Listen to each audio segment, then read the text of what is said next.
ಹಬ್ಬದ ಸಂಭ್ರಮವನ್ನು ವೃದ್ಧಾಶ್ರಮದ ಹಿರಿಯರೊಂದಿಗೆ ಹಂಚಿಕೊಳ್ಳುವ ಮೂಲಕ ಶ್ರೀ ಮುತ್ತಪ್ಪ ಮಲಯಾಳಿ ಸಮಾಜ ಮಾನವೀಯತೆ ಮೆರೆದಿದೆ.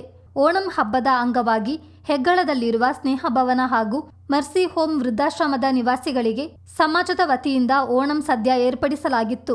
ವಿಶೇಷವೆಂದರೆ ಸಮಾಜದ ಸದಸ್ಯರು ತಮ್ಮ ಮನೆಗಳಲ್ಲಿಯೇ ಪ್ರೀತಿಯಿಂದ ತಯಾರಿಸಿದ ವಿವಿಧ ಬಗೆಯ ಸಾಂಪ್ರದಾಯಿಕ ಅಡುಗೆಗಳನ್ನು ತಂದು ಹಿರಿಯರಿಗೆ ಬಡಿಸಿ ಅವರೊಂದಿಗೆ ಕುಳಿತು ಊಟ ಮಾಡಿದ್ರು.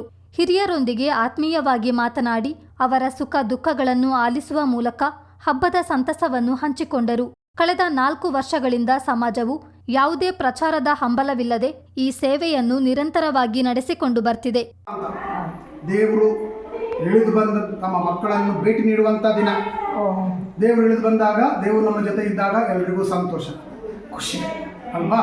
ಹಾಗೆಯೇ ಆ ಖುಷಿ ಸಂತೋಷವನ್ನು ಹಂಚಿಕೊಳ್ಳಲಿಕ್ಕೆ ನಮ್ಮ ಮುತ್ತಪ್ಪನ್ ಮಲಯಾಳಿ ಅಸೋಸಿಯೇಷನ್ ಪ್ರತಿ ವರ್ಷ ಬರುವ ಹಾಗೆ ಈ ವರ್ಷ ಕೂಡ ಇಲ್ಲಿ ಬಂದಿದ್ದಾರೆ.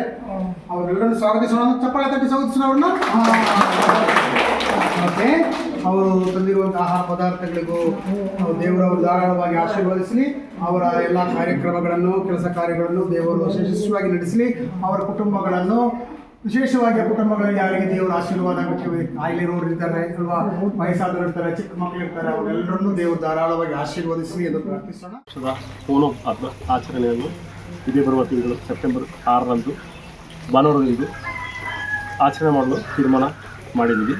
ನಮ್ಮ ಎಲ್ಲ ಹಿಂದೂ ಮಲಯಾಳಿ ಸಮುದಾಯದವರು ಸೇರಿ ಕೈ ಜೋಡಿಸಿ ಒಂದು ಮಾಡುವ ಒಂದು ಓಣಂ ಆಚರಣೆ ಹಬ್ಬ. ಅದಕ್ಕೆ ಮುಂಚಿತವಾಗಿ ನಾವೀಗ ಇವತ್ತಿನ ದಿನ ಸೇರಿಸಿದರೆ 4 ವರ್ಷ ಆಯಿತು.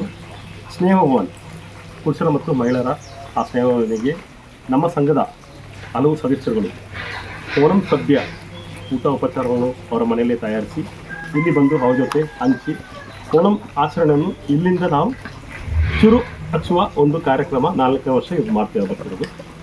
ಇದಕ್ಕೆ ಕೈ ಜೋಡಿಸಿ ನಮ್ಮ ಸದಸ್ಯರು ಎಲ್ಲ ಸದಸ್ಯರುಗಳಿಗೆ ಆರೋಗ್ಯ, ಆಯುಸ್ಸು, ಸಂಪತ್ತು, ಸಮಾಧಾನ ಕೊಡಲಿ ಅಂತ ಬರೋ ವರ್ಷದ ಇದೇ ರೀತಿ ಒಳ್ಳೆ ರೀತಿಯಲ್ಲಿ ಮಾಡುವ ಒಂದು ದೇವರು ಕೃಪೆ ಕೊಡಲಿ ಅಂತ ಈ ವರ್ಷದ ಓಣಂ ಆಚರಣೆಗೆ ಸರ್ವರು ಎಲ್ಲರೂ ಕೈ ಜೋಡಿಸಬೇಕಾಗಿ.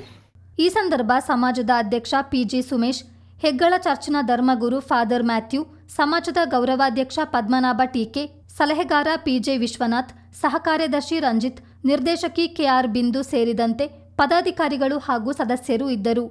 ಚಿತ್ತಾರ ನ್ಯೂಸ್, ವಿರಾಜಪೇಟೆ.